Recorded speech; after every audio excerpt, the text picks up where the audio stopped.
Assalamualaikum warahmatullahi wabarakatuh. Perkenalkan, nama saya Nur Hikmah, nomor induk mahasiswa 43181010045.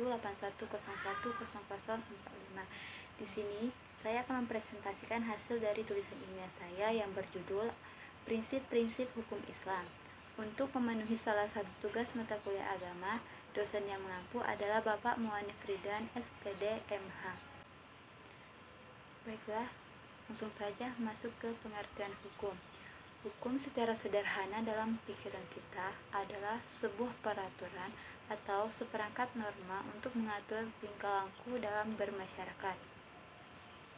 Peraturan atau norma berupa kenyataan yang tumbuh dalam masyarakat dan berkembang. Peraturan dibuat dengan cara tertentu dan diteguhkan oleh penguasa.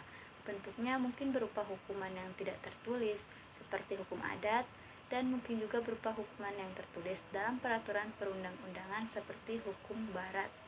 Kata hukum ini mengandung makna mencegah atau menolak, yaitu mencegah ketidakadilan, mencegah kezaliman, menolak penganiayaan, dan dapat menolak bentuk kemaslahatan lainnya. Sedangkan Islam adalah agama yang sempurna ajarannya, yang mencangkup seluruh aspek kehidupan manusia, mengatur hal kecil sampai hal-hal besar. Salah satu bidang yang diatur dalam aturan dan hukum, baik yang berlaku secara individual maupun sosial, agama Islam ini mengatur kehidupan bermasyarakat.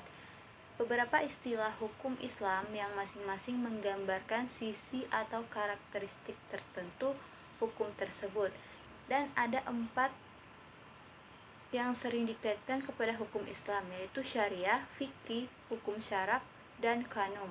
Dalam arti lain disebutkan bahwa hukum Islam ini adalah hukum yang bersumber dari Al-Quran dan menjadi bagian agama Islam. Ada 5 rumusan tujuan hukum Islam. Yang pertama itu adalah memelihara agama, merupakan tujuan pertama hukum Islam. Sebabnya adalah karena agama merupakan pedoman hidup manusia dan di dalam agama Islam.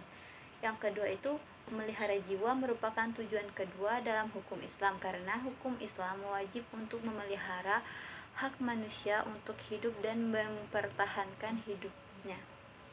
Yang ketiga yaitu memelihara akal, sangat penting karena dengan dipergunakannya akal, manusia dapat mengembangkan ilmu pengetahuan dan teknologi. Yang keempat yaitu memelihara keturunan agar dapat menjaga darah dan kelanjutan umat manusia dapat diteruskan. Ini adalah tujuan keempat hukum Islam. Dan yang kelima itu adalah memelihara harta. Menurut ajaran Islam, harta adalah pemberian Allah kepada manusia agar manusia dapat mempertahankan hidup dan melangsungkan hidup. Ciri-ciri hukum Islam ada beberapa, yaitu merupakan bagian dan bersumber dari agama Islam, mempunyai hubungan yang erat dan tidak dapat dipisahkan dari iman atau akidah dan kesusilaan atau akhlak Islam. Yang selanjutnya itu mempunyai 2 istilah kunci, yaitu syariah dan fikih. Syariah ini terdiri dari wahyu Allah Subhanahu wa taala dan sunnah Nabi Muhammad SAW. Sedangkan fikih adalah pemahaman dan hasil pemahaman manusia tentang syariat. Selanjutnya itu ada terdiri dari 2 bidang, yaitu pertama ibadah yang bersifat tertutup karena telah sempurna.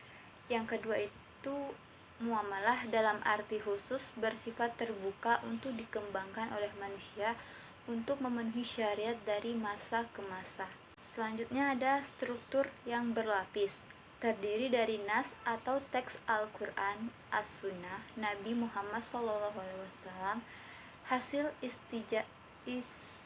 ijtihad manusia yang memenuhi syarat tentang wahyu dan sunnah. Pelaksanaannya dalam praktik baik berupa keputusan hakim maupun berupa amalan-amalan umat Islam dalam masyarakat.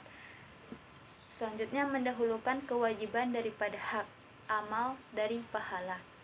Dan yang terakhir itu adalah dapat dibagi menjadi 2, yaitu hukum yang pertama hukum tahrifi atau hukum tahlif, yakni al-ahkam al-khamsah yang terdiri dari 5 kaidah jenis hukum, 5 kategori hukum, 5 penggolongan hukum yakni jais, sunnah, makruh, wajib, dan haram. Yang yang kedua itu adalah hukum wadli yang mengandung sebab, syarat, halangan dan halangan terjadi atau terwujudnya hubungan hukum. Selanjutnya itu ada prinsip-prinsip hukum Islam. Ada 7. Yang pertama itu prinsip tauhid, yang kedua prinsip keadilan, yang ketiga prinsip amar ma'ruf nahi mungkar atau memerintah kepada kebaikan dan mencegah kejahatan. Yang keempat itu prinsip kebebasan dan kemerdekaan. Yang kelima persamaan. Yang keenam itu tahun atau disebut juga dengan tolong menolong. Dan yang terakhir yang ketujuh yaitu prinsip toleransi dan larangan menzalimi sesama. Selanjutnya yaitu asas-asas hukum Islam. Dalam arti kata, asas adalah dasar atau basis atau pondasi yang berasal dari bahasa Arab. Jika dihubungkan dengan sistem berpikir, yang dimaksud dengan asas yaitu landasan yang sangat mendasar. Sedangkan asas adalah kebenaran yang dipergunakan sebagai tumpuan berpikir dan alasan berpendapat, terutama dalam menegakkan dan pelaksanaan hukum. Beberapa bidang asas hukum Islam yaitu: pertama, asas keadilan adalah asas yang paling penting dalam hukum Islam, karena asas keadilan ini disebut sebagai asas semua asas hukum Islam karena pentingnya kedudukan dan fungsi keadilan lebih dari 1000 kali. Yang kedua itu adalah asas kepastian hukum. Yang ketiga, kemanfaatan. Sekian penjelasan dari saya. Mohon maaf jika ada beberapa kesalahan. Mohon dimaafkan lebih dan kurang.